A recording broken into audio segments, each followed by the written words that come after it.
Hello everyone, আসসালামু আলাইকুম, শুভ সন্ধ্যা। কেমন আছেন সবাই?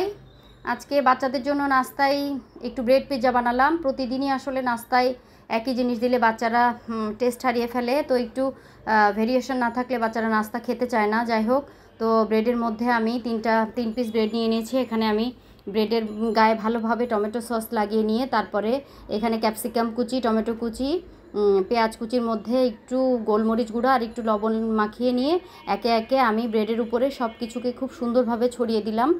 তারপরে ওপর থেকে চিজ দিয়ে দিলাম। তারপরে দিয়ে দিলাম চিলি ফ্লেক্স। এই যে আমি চিলি ফ্লেক্স দিয়ে তারপরে দিয়ে দিলাম অরিগানো। খুব সুন্দরভাবে আমি সব কিছুকে মোটামুটি একে একে দিয়ে দিলাম। এখন মোটামুটি আমার হয়ে গেছে। চুলায় প্যান বসিয়ে হালকা একটু তেল ব্রাশ করে, আমি বাটার ছিল না, বাটার দিলে বেশি ভালো হতো, তো যাই হোক তেল ব্রাশ করে যে দিয়ে দিলাম। হয়ে গেছে আমার ব্রেড পিৎজা। দেখুন কতটা লোভনীয় হয়েছে।